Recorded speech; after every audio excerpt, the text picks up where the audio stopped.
Welcome to our Triple Thread podcast. I'm super excited to begin this journey with all of you. Are you ready to put your best foot forward and show up with confidence? This tool is here to help you evolve into the artist you are meant to be. Just always remember to believe, become, and be ready. Add a new skill set or refine what you already know. So here we go.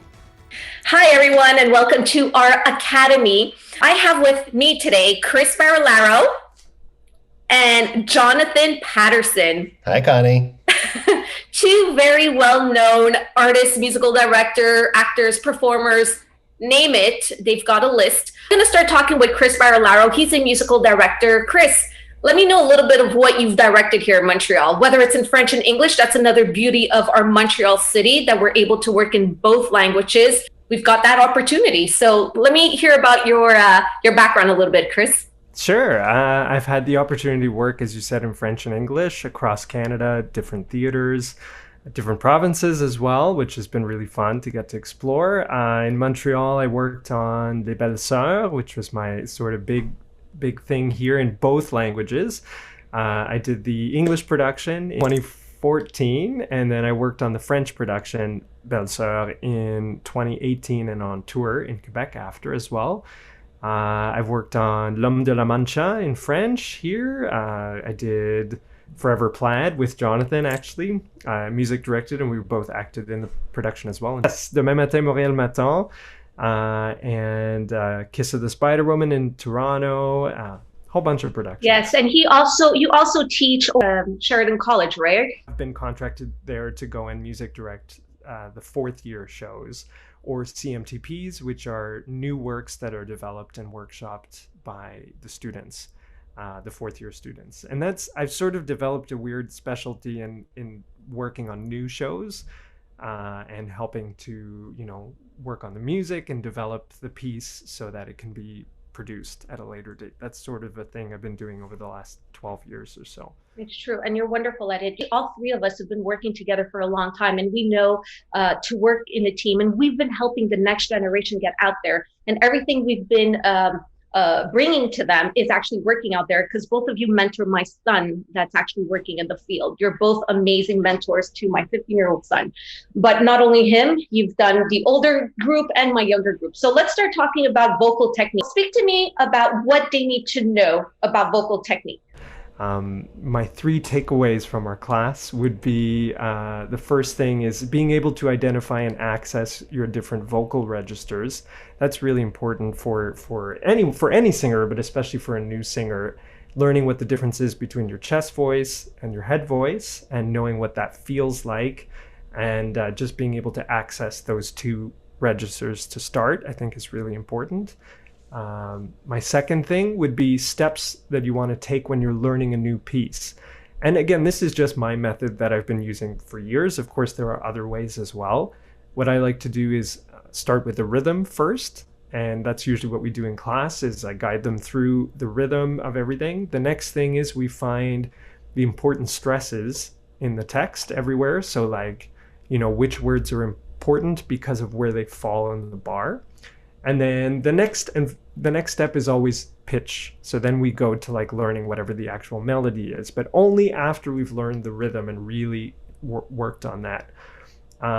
So that's step 1 and 2. And then step 3 is, of course, then we talk about tuning, phrasing, which is super important, placement, breathing. And that breathing has come up a lot, actually, just in our first class of where do I breathe? Where's a place that makes sense to breathe in the phrase? When we see them trying all that, when you do teach them, it's like, oh, I can do that, because obviously when you don't know how to use your voice, we think singing is easy. Of course it's easy. We all do it every day. But once we apply the technique to it, then you are on your path to becoming a singer, at least being able to carry a tune. What are the benefits in the long run for any of them starting this class? Sure. I mean, it's I think if you're interested in singing seriously, I think you have to start somewhere. And I think this is a great place to start. I mean, we also learn another thing I didn't talk about. We do some warm-up exercises, which is not just to say we're warming up. It's also to help with technique and placement and just being aware of your voice, which I think is important, because some days you wake up and your voice is in rough shape, and it's just good to be aware and use that as a bit of a check-in as well. So I think it's in terms of benefits, it's definitely going to help people be aware of their instrument. And another thing that I like having musical director teach in a vocal class too is the fact that you see he's well set up. He has his mic. I'm sure he's right in front of his piano. He's got two pianos, and that's what works really well because I actually have a piano right now. So you are always accompanied by Chris Barillaro, and he knows if you're off. And then not only that, he counts it for you. 1, 2, 3, and he closes it. So he actually directs you like a musical director, which I love. Yeah, that's interesting. That is the thing too. I mean, I come at it everything from the perspective of a music director. That's what my background is, and that's where this is coming from. Exactly. So yeah.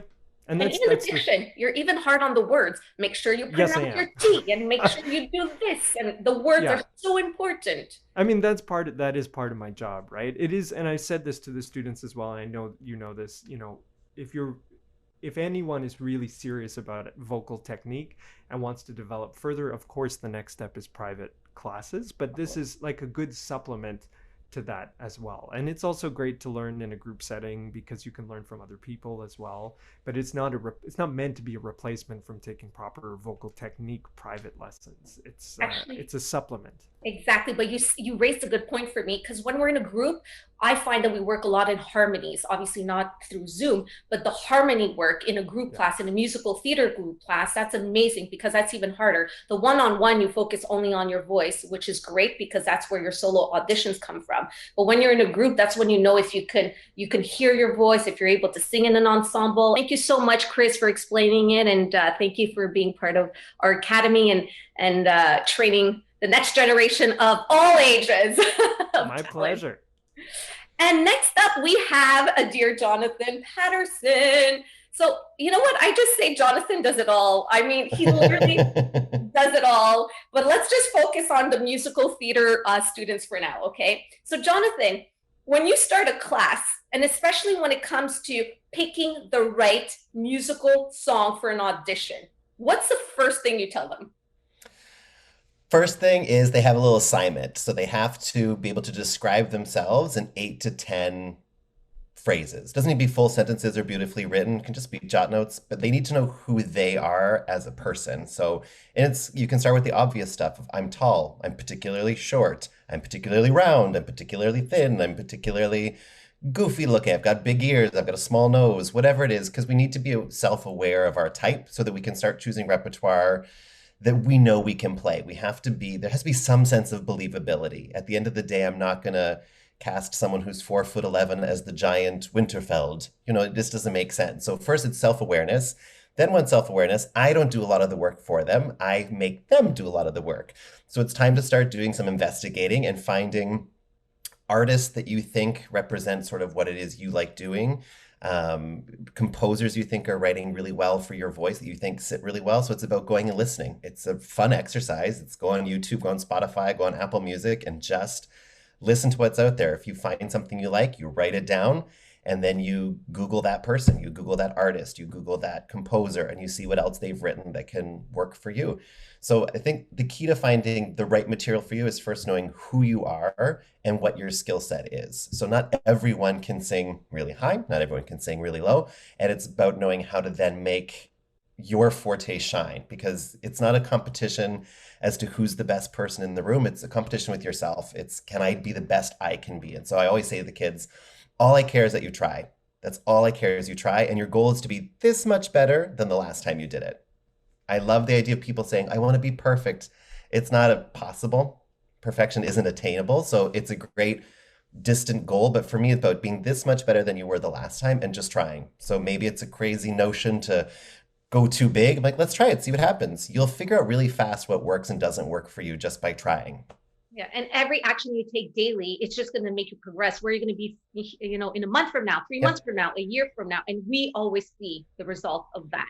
And I just say, you're never married to your choice. Your choice today is your choice today. You can change your mind tomorrow. It's not a big deal. So don't feel that you're stuck with whatever you've picked, or if it's in your book from 5 years ago, it's time to say goodbye. You can say goodbye to it. It's okay. You can bring something new in. Yeah, and we're going to talk about the repertoire book. But before that, you said to go do the research and find your music, but they should also know a little bit about the story of the musical theater song they choose from the piece they Yep. choose. Like, I mean, they should go and do the research and find out more about that musical. Yeah, especially if you have a 16-year-old, a young 16-year-old lady who, one of our students said, "Oh, I have this song in mind, that I do this song." And I was like, "Okay, the character's 45, is a sharpshooter, is broadly funny, broad comedy, which is great. You can do that. But, age appropriateness, I'm not so sure that this is the best song for you because this is involving something that you're not going to play for another 20, 30 years. So I'm doing a lot of work as the director in the room to see why you chose this song. What is it showcasing for you? Because it's certainly not a role you can play. So I'm always trying to encourage them to look within the realm of their possible stage ages. So if you're 16 and you're particularly short, you can look a little younger. Maybe you can play 14, 13. Or if you're particularly tall, maybe you can play 20, 21, 22. So you want to look in believability too, because there's nothing worse than sitting on a panel as the music director like Chris or as a director like myself and having, a 50-year-old woman come in and say, "I'm going to sing Tomorrow from Annie." I'm like, that is a bold choice, my friend. Bold choice. But when we go that far away from our casting, the age and everything, it's also the life experience, guys. It's because we don't know how it feels to be a certain age when we didn't even, I haven't experience experienced it. so definitely, that's another reason why. Okay, and you spoke about repertoire book. So what is a repertoire book and what needs to be in that book? So it's a binder, a 3-ring binder that's full of the sheet music that you want to sing. So ideally, we're looking for 5 pieces. Of course, you can have 6 or 7, but you don't need to have a whole novella. You're looking for 5 pieces that represent a series of different things. We're looking for genre of piece. We're looking for time period of composition. We're looking for style, meaning something fast, something slow, something romantic, something funny, something wordy, something that's all about beauty of voice, something that shows your acting skills. And contrast. That's the biggest thing. We're looking for contrast, contrast, contrast. In these 5 songs, we're not looking to see you do the exact same thing 5 times. That is of no use to us whatsoever. So you get to pick a song. You come in and say, "What would you like to sing today, Connie?" And Connie says, "I'd like to sing Maybe from Annie." We say, "That's wonderful. You're allowed to sing whatever you want." You go ahead and sing it. I now want to see what else you can do. So you did that a great job. That's a lovely little ballad that's very moving, maybe a little tear moment. Now I want to see, can she also handle funny? Can she handle something higher? Can she handle something lower? Can she handle a lot of text? Can she handle moving notes? The more you can do as an artist, the more job opportunities open up to you. 5 different genre of musical theater pieces, audition song of whatever it is in your casting. But tell me something about it, Jonathan. When we say 18 to 32 bars, or is it 16 to 32 bars, why do we say that for an audition song? Because a lot of people think they have to sing the whole song. They don't know how to cut that song. Yeah. No, so a cut, if a casting is asking for a cut, it's not because they're looking to see your acting skills. They literally just want to hear what your voice sounds like. And they're going to give you 30 to 45 seconds to do that. It's just a matter of saying, can you sing or not? So typically it happens after like an open dance call. So we keep 10 dancers. We now want to hear them sing. We want to hear your cut. So 16 bars is for something that moves slowly. So it's a ballad. And 32 bars is for something up tempo. So at the end of the day, they both take up approximately the same amount of time. So you're looking to give a 30-second vocal demo in that moment.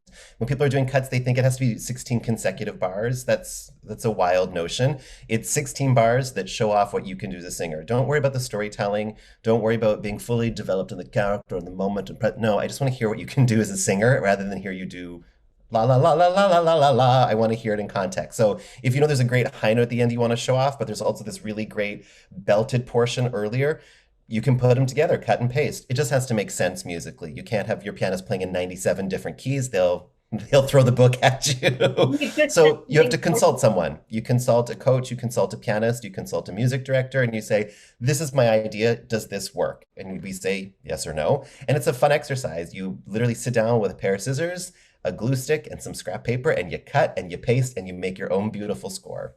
Exactly. So make sure you see a musical director or a vocal coach before you think you want to cut something that the musical director cannot play. And because often if you don't sing the high note at the end in your cut, I want to know why. That's all I think about the whole audition is why didn't they do the high note? If you're going to choose this song that has a high C at the end, why didn't you do it? And if the answer is because you can't do it, don't sing that song. That's a bad cut. That's a bad song choice. That's so good. So that's a bad choice. Don't do it because they might ask you They maybe. might ask for the whole song. That's it. Or they might say, could I just hear the last two measures or the last phrase? I'd love to hear that high C. And you go, oh, I don't sing that part. That's a bad choice. Don't bring that in. I've definitely asked that before. Yeah, that exact thing has come up. Very good Yeah. point. And guys, you never know. You might be auditioning in front of Chris and Jonathan. So they're actually giving you good tips here. You said up tempo and ballad. Make sure that you do have a mix, right? Up tempo and ballad. Yeah, because if you no one should be coming into a room only presenting one aspect of themselves. There's no diversity there, there's no contrast, there's no excitement in the audition. I'd love to hear Tomorrow from Annie. It's just in my head. It's a great choice. It shows, you can belt that high note. But if that's all you do is yell in my face all the time, there's not much color in the character. And any character you're going to play is not going to be one note. They're going to have ups and downs and highs and lows. They're going to be funny, they're going to be serious, and you have to show that you can do that. And you know what? You're speaking about all that, but isn't storytelling important when you do that 45-second audition song? You Not don't particularly. know. No. But some castings they do see the storyteller in the singer, right? Sure. I mean, I don't want you to come in and recite the song to me, but the point of a 16 or 32 bar cut, you're only getting 30 to 45 seconds. The point of it is to hear what your voice sounds like. We will ask you to come back for a callback if we want to see more. So there's no point seeing if you're a great actor if you can't handle the notes on the page. So first, can you handle the notes? Great. We'd like to see him again. Let's bring him in tomorrow and we want to hear a whole song. Or maybe we want to hear a song from the show, and so we're going to send him a piece of music. Or, that was really great.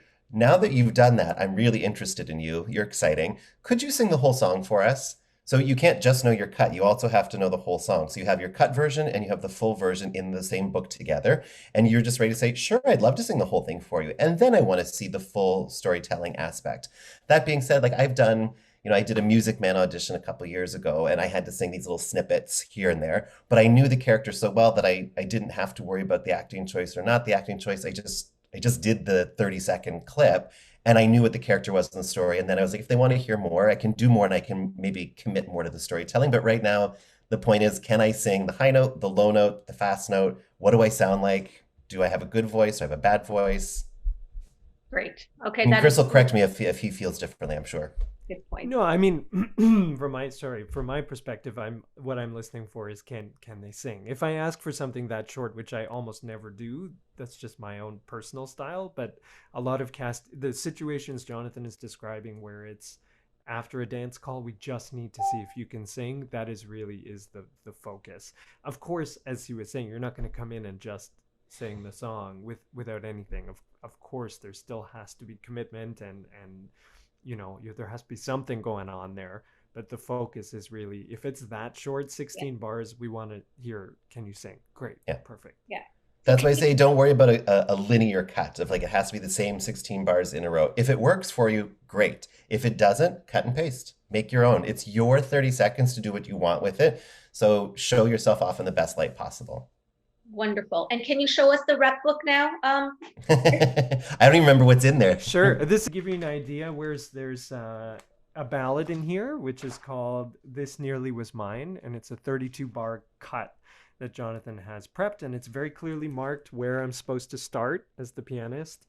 And it has little notes in there highlighted as well. So I know, okay, I have to slow down here. Oh, I have to go faster. Can you show us? Can you show us? I don't know if you can see it. But I could see it. So this is so you have to tell the musical director, because you want to be friends with the musical director, because you want to perform a good audition.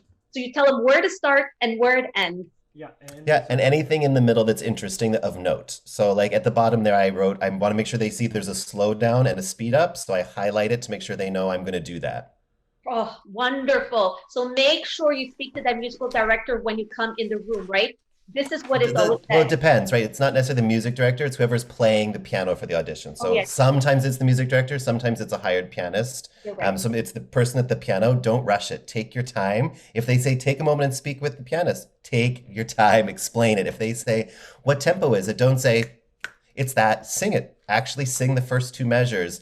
one dream in my heart. And they're like, great, got your tempo. Because whatever you give them is what they're going to play. So if you rush it, they're going to play a rush tempo and it's going to screw up your audition. So really take your time to communicate everything you need to them. This is so important because they don't tell us this. They don't teach us this. And I know I learned it through my own classes and listening to all of you, my friends. But it's true. When you go in, they want to hear the tempo. You say, hi, my name is whatever. Introduce yourself to the pianist or the musical director and make sure that they understand where you're going with it so they can help you showcase your best audition, right? I was going to say, to give you an idea of like the level of contrast, even in Jonathan's book here, this is more in terms of tempo and feel.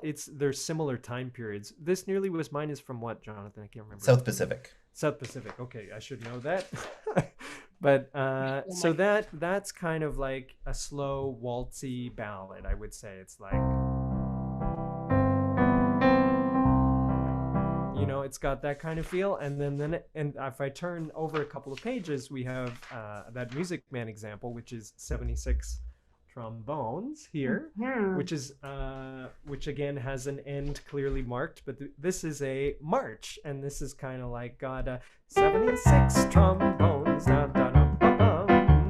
totally different feel, and that's just like the next page over, right? So I've gone from this ballad, and if I'm like, oh no, we need to see something with a little bit more energy, I turn the page in his book and it's there, and it's ready to go. Now you have this is a repertoire book, but let's say someone will come in an audition. He's not bringing all those songs with them, right? Yep. That's the binder I'm bringing in. That's my audition binder. I walk in with that binder. I plunk it down on the piano with the song I want to sing as the first option, and the rest are in the book. So either the pianist can look through or the music director can look through on their own, or they'll say to me, what else do you have in your book? And I'll say, oh, I have 76 trombones. I have Dressing Them Up.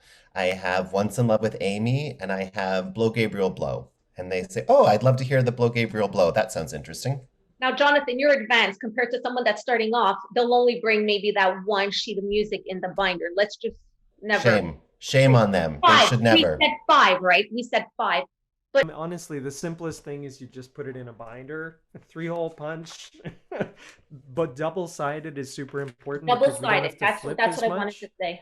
Yeah, we don't like flipping pages more than we have to. So it just I noticed it's not in a plastic